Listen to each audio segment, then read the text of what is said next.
concept of the MC. The MC is useless. The guy you like the least goes on stage the most. Yeah. He goes out in between every time. Well, what you need is a guy who's good, capable in all situations. Yeah. Right? But more importantly, a guy you can hang out with afterwards. Exactly. Who's not a fucking cock. Yeah. And I need a guy to tell me, you know what you said that I liked? And I'm like, what? Because I don't remember what I said. Yeah. And then I like a guy that I can say, I got to tell you, I think if you could just mold this a little this way, you're going to get a whole different... and then a guy to try it. My opening acts in 15 years have been Ralphie May, Bert Kreischer, Tom Segura, Nick Swartzen. Yeah. Like, that's a fucking... Like I'm kind of like a college coach. Like, those are my guys. Yeah, I think the guys I work with, I think most of them are going to go on to be pretty successful blokes. You were in court. They brought out the machete for you to look at. And then we'll wrap this up. They brought the machete talking to look shit with Jim Jefferies and Eddie and the other guy. So they brought out the machete. Was in a big plastic forensics tube.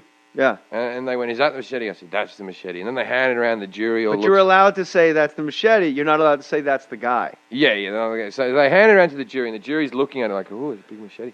And it goes up to the judge, and the black judge, guy machetes are always bigger than white guy machetes.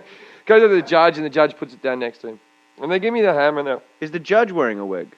Yeah. The whole fucking place I was wearing a wig. Everyone had a wig. You were wearing a Rod Stewart wig. Yeah. May I say this? I'm putting a campaign out there. My girlfriend's favorite show is RuPaul Drag Race, and I want her to be proud of me, and I'd like to be a judge on RuPaul's Drag Race. That'd be the best. They've had less celebrities than me. I'm not homophobic. I would really enjoy it. So if you can please Twitter that and hashtag it, and I think we can make this happen. RuPaul Drag Race, Jim Jefferies. Done. So anyway. At Jim Jefferies. I appreciate the dressmaking. So they hand me the hammer. The hammer's in a big brown forensics bag, and the hammer's in the bottom, and it's kind of dark in there, but I look at it and that's the hammer. They're not going to give me a phony hammer, like a trick hammer, because it's my guy who's handed it to me. Okay, good. So I'm like, that's the hammer. And then they hand the hammer around to the jury, and then it gets up to the judge, and the judge looks in the bag, and he's like, why is this in such a big bag? Why? You can hardly see this hammer at the bottom of the bag. Why? No one can see this hammer. This is ridiculous. You should have used a small forensic bag. And the lawyer's like, oh, no, we didn't really have any small bags. So we had to put it in the thing. And he goes, okay, everyone has to see this again. He turns to his assistant, the bailiff or whatever they call it, right? And he goes, can you go get some scissors or something like that so we can cut the top off this bag? And the bailiff's like, I don't really have it. Where would I get scissors? Like that, right? And I went, you got a big bloody knife there, right? That was like my big Australian thing. They've used a machete. You're so smart. And everyone starts laughing. And then I thought, oh no, I'm losing the crowd because I'm meant to be all sensitive and upset. And I went, no, the knife is very... I tell you... That's amazing. And then we went at a lunch break, and one of the mothers of the two guys comes up to us and goes, I'm going to have you killed. We're in Burger King.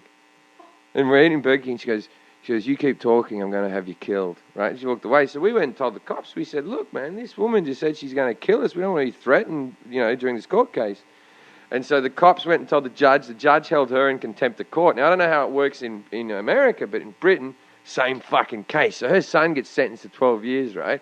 And then no fucking around. Then she's crying. It's like, boom, you get on the fucking stand. You're in trouble now, right? And I think that's the difference between the countries. Is in America, a year later, she'd be on the stand. Oh, yeah. Same jury. It's all considered the same case, right? The case hasn't changed. Now we've got another little added bit on, right? And her son's just been sentenced. I'm having a great day. I'm winking at jurors, right? This is the bonus round. Yeah. So I get back on overtime. I get back on the stand, and then the lawyer said, "Can you please describe the lady who did this to you?" I said, "Well, she was this height, she had this type of hair.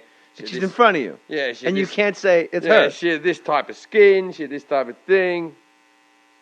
And then the lawyer goes, "And what age would you put her at?" And I said, "Well, I know that her son's 24, so I'd have to put her 15 years older than that." Right? Everyone starts laughing. I'm like, yeah, good joke, right? Good joke. And the judge goes, order! And I swear to God, this is what he said. He wrote in his little book and went, 39. He was your guy. Yeah, he was my guy. And how much time did she get? She got suspended, she had to show up at a prohibition thing. She didn't get sentenced. She had a probation, which she had to show up for a few months and keep her nose clean. She had a restraining order against us. You should have just fucking headbutted her face right there in the Burger King. Yeah, but I started to feel sorry for the two lads in the sense that no one really came to see them. They tied you up. Yeah, but you know what? I'm not fucking Jay. I'm not made of stone, man. I had quite a good childhood, not the best childhood in the world, but I had a decent childhood. And these guys didn't have anyone fucking show up for even their sentencing. The mother was just a heroin-ridden skank of a woman. And, one of the lads had 4 different kids to 4 different women, which, I'm not condoning that either. I'm just saying that their lives were shit and, they deserve to go to prison. And, they might be out now. I would do it. They'd probably be out by probation, with good time. I don't think, hey, look, if you knew these guys, I'm not worried that they can download a podcast. I don't think that's in their capabilities. Right, so I'm not worried about Jim, we got a surprise for you. Are they ready? Get them out here. Tyrone! And the mom. This is your life. Talking Shit with Jim Jefferies and Eddie Ifft is the podcast. And go to jmohr.com and you can get Jim's DVD, Swear to God. And, of course, he's got Alcoholocaust coming out on DVD for those of you in Australia and the UK. Do that. Support friends of the podcast. Support Jim and his endeavors. And those of you that live in the Inland Empire, in the 909 area code, go see this prick in Ontario, June 3rd. He's hilarious. You'll love him. He's just one of the best storytellers you'll ever meet. Also, June 8th, he's in San Jose. June 15th, Brea. A big California run for Jim Jefferies. This has been Mohr Stories. Thank you, Jim, for coming by. No worries, man. Put your name on it.